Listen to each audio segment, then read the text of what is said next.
Hey yo, GOAT format players, it's Skill Brown Magician here, and I have a new deck profile to start off the new year.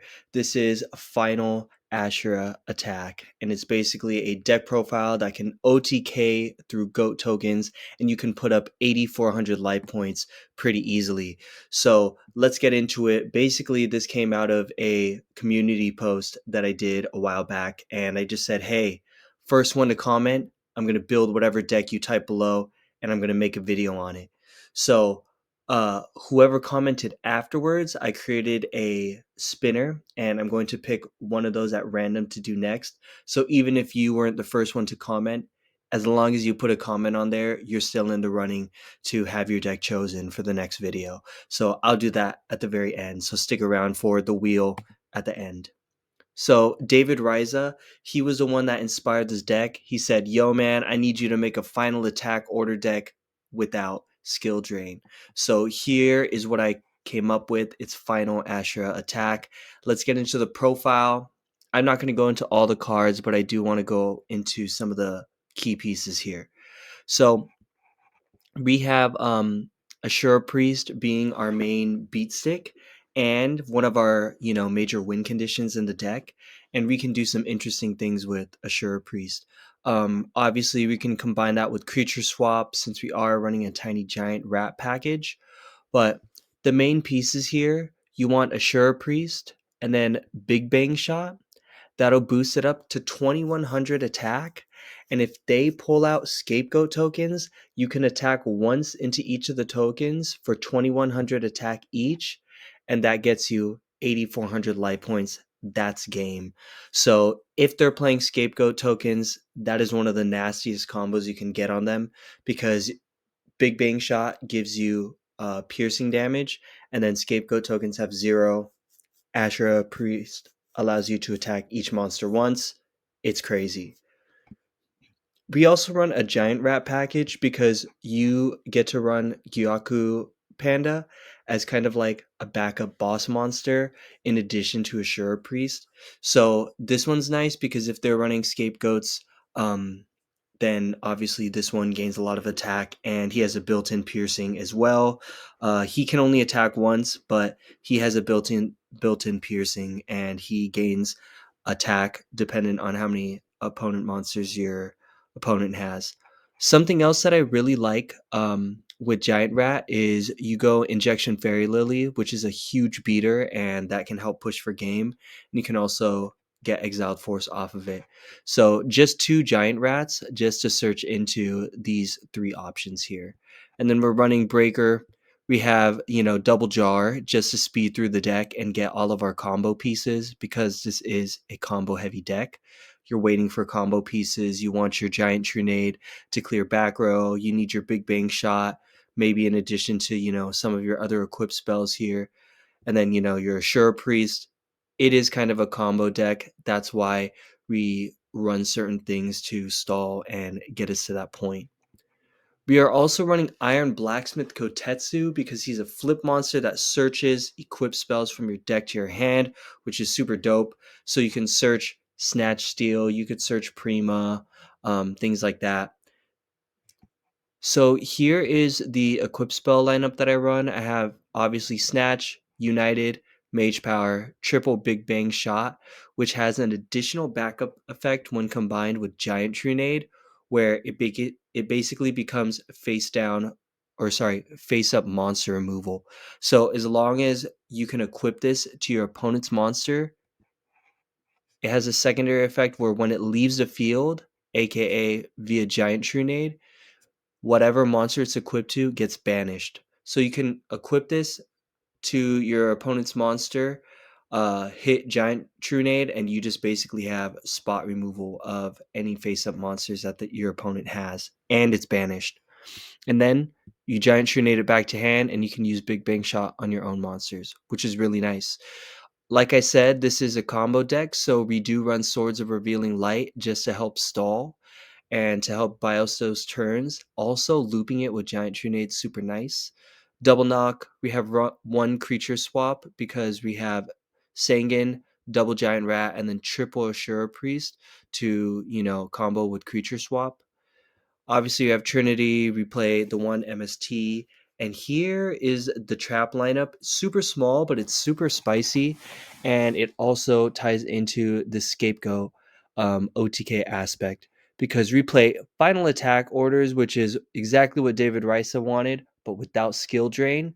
So I combine final attack orders with Ojama Trio to basically give your opponent 3 0 attack tokens that when they're destroyed, your opponent takes an additional 300 damage. And if you're attacking in with the Sure Priest, you can attack all three. And just from a Sure Priest and Ojama Trio, that's already 6k life points. Because if you have final attack orders, they have 0 attack, these tokens. And then you attack in with the Shura, add the 300 burn. That's 2k per token, 6k damage out of nowhere. And final attack orders, as you'll see in the replays, it's a really tricky, interesting card, and it catches people off guard, and it can make for some really janky interactions. I play the one Ring of Destruction. I play Magic Cylinder to just help burn my opponent and to help stall, but also just as a quick burn to help get my opponent down into like OTK range. And then we have Mirror Force. So just as a couple of some of the stratagems here. Trunade combos are so fun, and I love just like playing that, um, playing that in Goat format because you have triple giant Trunade, and you combine that with Big Bang. You get banished spot removal, like I said, with monsters. Trunade plus swords is just like an infinite stall, and a lot of people aren't, willing to blow up a swords of revealing light, so you can loop it and you can just stall them out for turns while you build up your essential combo pieces. You have Trunade plus final attack orders to actually switch all of your opponent's monsters, face up ones, into attack. That is a really nasty combo because people don't see that coming either. If you have a final attack orders already set and then you activate Trunade, they don't chain, you can chain final attack orders to your own Trunade just to turn their monsters into attack position before it gets bounced. Because if you look at final attack orders, it reads all face up monsters on the field are changed to attack position and their battle positions cannot be chained. So if you activate this chain link 2, then this is going to turn all face-up monsters on the field into attack position before it gets bounced to hand. So that allows you to set up some OTKs because you can put their monsters into face-up attack, and then because you're giant trunading all their back row away, you can just go in for game. So that's a really neat interaction. Also, some of the other cards, Kotetsu searches equips and just thins the deck. And then Giant Rapless Ashura obviously is creature swap viable. This deck just deals with scapegoats with ease. FAO, like I said, it just surprises people because it's not a card people are used to seeing. And then just switching all of your monsters to attack when it's on the field, final attack orders, it also turns their face down monsters into attack before damage calculation. So if they have something like Magician of Faith, it'll flip it into attack before you do damage calculation. And if you're attacking with a Sure Priest, 17 minus 300, they'll take 1400 damage, which isn't too bad. And something that people don't understand is part of the interactions with final attack orders. So let's go ahead and see this deck in action against something like zombies. I'm going to fast forward here. And we go Giant Rat, T, and we're just gonna end our turn there. And they're just gonna set 1. So here, I'm just gonna attack over. Let's see what it is. It is a Spirit Reaper. I'm gonna set my final attack orders just so I can start doing damage to the Spirit Reaper. And we're gonna set my Panda just so I can have another body for next turn. He goes into Jinzo, swings over the Giant Rat, and that's fine with me because I have good targets in deck, namely another Giant Rat, but I also do have creature swap in hand. So he doesn't set any back row. He feels pretty confident. But unfortunately, I do have the one swap. and I'm gonna take the Jinzo, take my own giant rat, and now I have a pretty nasty play. Because when I swing over my own giant rat, I get to bring out Injection Fairy Lily, which explains why I brought out the giant rat first last turn, just so that I could creature swap it. And I'm going in for pretty good damage here.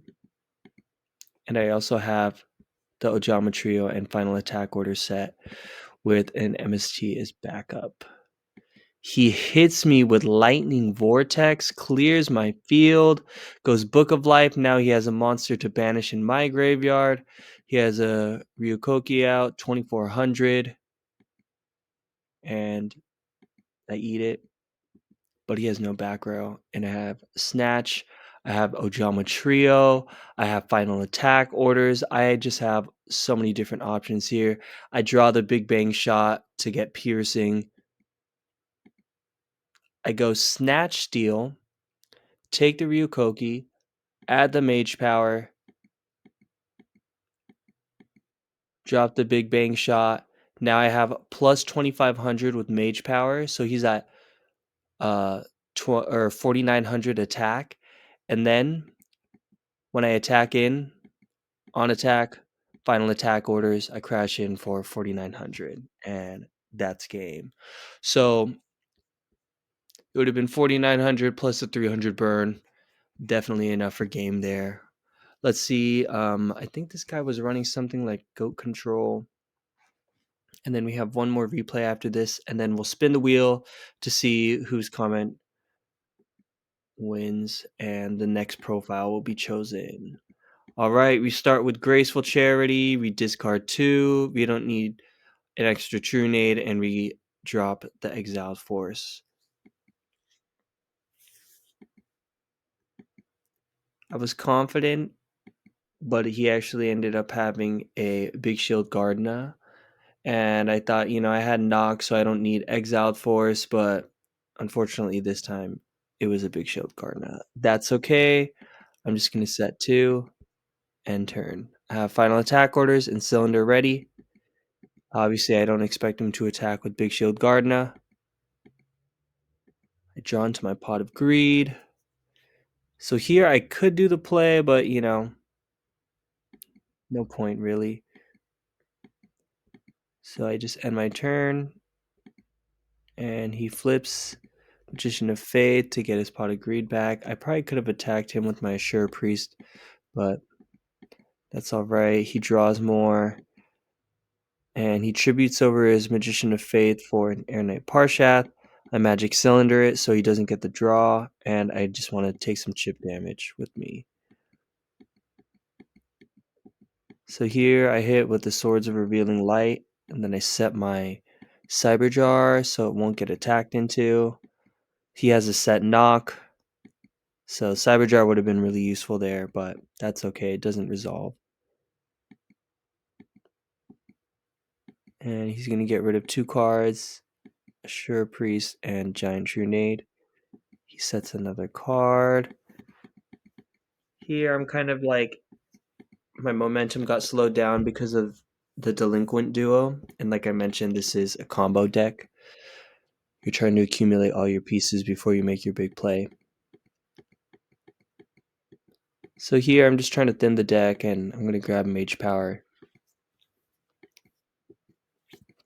And I have a pretty crazy ending here, if I remember correctly. Yeah, he loads up his field. I'm out with Swords of Revealing Light, and I get the Giant Trunade. So here I go Trunade, and technically I could have Big Bang Shot and gotten rid of Big Shield Guard now, but that's okay. It's better that way. So he solemns the Giant Trunade, and he's definitely in OTK potential now. So I'm gonna go Final Attack Orders because I want to put his Big Shield Gardna into attack, and then we go for the Snatch here. And then if I think correctly, this is what he does. So he's gonna ring before I can snatch the Air Knight, and then we both take 1900. And he kind of plays it late after I was going. And in real time, I gave him time to respond. So I'm like, sure, okay, that's fine. So he took the 1900. Unfortunately, his Big Shield Garden is still in attack, which wins me the game because even just with the cards I have in hand, I can boost my Kotetsu up enough to just swing over for game. And I think Kotetsu, he's 500 plus 400, he's 900 plus 2000. Yeah, he's like 2900 here. So he goes in for 2800 attack, and that's game. Finally, we have a Reasoning Gate deck, and yeah, we're gonna see how this one goes. So we start pretty decent. We're gonna just put Giant Rat out, and we're gonna snipe 2 with Duo. We're gonna set the cylinder, and we have the final attack orders in play. We have a creature swap and a Giant Rat. Looking pretty good. Let's see if he puts out any monsters for us to use swap with. He just sets 2, ends his turn, and I'm just gonna poke in. Try to clear some back row. Fortunately, he has Call the Haunted to chain and get his Sacred Crane draw off before it gets destroyed. So he gets a little value off of it, and then I'm just going to attack in for 3k. And the thing is, with Reasoning Gate, their scapegoats are really vulnerable to our deck here. So Reasoning Gate is actually ideal for us. And I have the final attack orders set, even if they did have scapegoat tokens. So he goes Prima, and he's going to get his Sacred Crane draw again. He gets Monster Gate. We're going to see what monster he summons off of this. What is he going to get? He gets another Sacred Crane. So he draws again. Crazy draw power. Gets the Reasoning. I call the 8. And I'm able to block him there. And he doesn't have Prima to follow up, which is good. It's already engraved. So he's just going to swing in. And I decide, I'm going to Cylinder, get him really weak. And I'm going to go for game here. We snipe the scapegoats, and that basically confirms that it's game. I have so many options here. I have the creature swap. A creature swap here, and I get one of his tokens. And I'm going to swing into Giant Rat to get my Injection Fairy Lily out. And then when I swing in to his token, now I have enough damage to clear for game because I'm going to put them into attack, swing in for 3,400. And that's game. So final attack order is really strong out to scapegoats, and we can still swing in and go for our game-winning plays, even with scapegoat. So that is the deck profile. Let's really quickly let's see. So these are all the comments that people had left from the first community post. So we're going to see what the next deck profile is going to be. David Riza, really thank you for the deck idea. I really like building this deck, and it was really fun and just has a lot of combos in the deck that I didn't really get to play together in a GOAT format profile. So thanks for helping me put it together. And the next deck profile is going to be, I hope it's something good. What is that? Red Eyes Burn. Okay, so I'm going to have to figure out some sort of Red Eyes Burn deck. All right, that could be kind of cool. We'll see what I'm going to come up with for that. Yeah, I don't know who had commented that, but I'm going to come up with something for Red Eyes Burn next. All right, until next time, guys. Peace.